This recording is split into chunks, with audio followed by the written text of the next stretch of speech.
Président, si je peux vous inviter à prendre la parole. Merci. Oui, avec plaisir. Donc, Madame la députée, nous arrivons donc à l'ordre du jour, point 14. Donc, une question de Madame la députée Warwick-Caveren sur la gestion des absences temporaires des enseignants de religion et de morale dans l'enseignement fondamental. Madame la députée, vous avez la parole. Merci, Monsieur le Président. Madame la Ministre, la pénurie d'enseignants touche aujourd'hui l'ensemble du système scolaire. Si les difficultés pour trouver des instituteurs primaires sont largement documentées, la situation est encore plus complexe lorsqu'il s'agit de remplacer, en cas d'absence temporaire, des maîtres spéciaux chargés des cours de religion ou de morale. Dans les écoles fondamentales et plus particulièrement les plus petites implantations, l'absence d'un enseignant de religion ou de morale pose d'importants problèmes d'organisation. Contrairement à l'enseignement secondaire, les directions ne disposent pas d'un surveillant ou de personnel dédié permettant de prendre en charge les élèves concernés durant ces périodes. Cette réalité engendre une charge supplémentaire pour les équipes éducatives et place parfois les directions dans des situations difficiles, faute de solutions concrètes. Dans ce contexte, une piste évoquée sur le terrain consisterait à permettre, durant l'absence temporaire d'un enseignant de religion ou de morale, de réorienter ces élèves vers le cours de citoyenneté et philosophie dispensé en parallèle, moyennant évidemment le respect d'un plafond raisonnable du nombre d'élèves par classe. Dès lors, Madame la Ministre, dans le cadre réglementaire actuel, permet-il une telle flexibilité organisationnelle en cas d'absence temporaire d'un maître spécial de religion ou de morale dans l'enseignement fondamental? Si tel n'est pas le cas, une adaptation ponctuelle de ce cadre est-elle envisagée afin d'apporter une réponse pragmatique aux difficultés rencontrées par les écoles? À défaut de cette solution, quelles alternatives concrètes proposez-vous pour la prise en charge des élèves concernés dans un contexte marqué par la pénurie de personnel et l'absence de surveillants dans l'enseignement?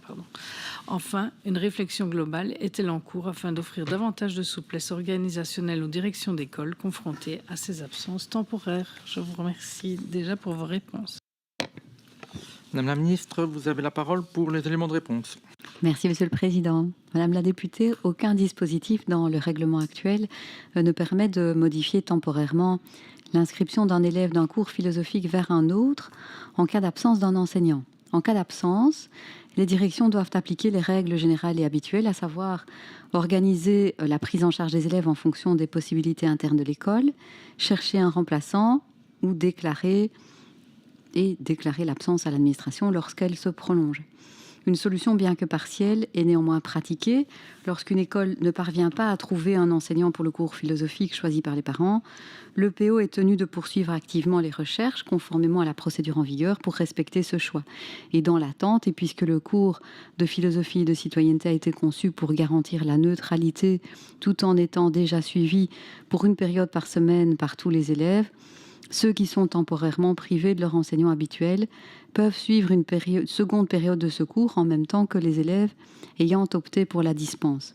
Il ne s'agit donc pas d'un changement de cours philosophique, mais bien d'une mesure transitoire destinée à pallier l'absence temporaire de l'enseignant concerné.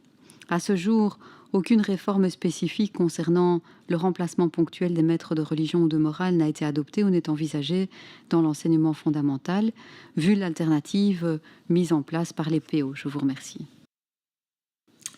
Merci, Madame la Ministre. Madame la députée, vous avez la parole pour votre réplique.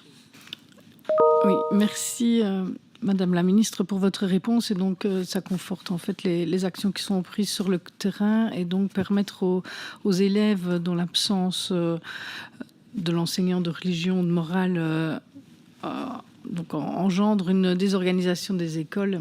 Écoutez, c'est une bonne réponse que je prends là et donc on transmettra au terrain en attendant peut-être d'avoir 2 périodes de citoyenneté généralisées dans le fondamental notamment. Merci.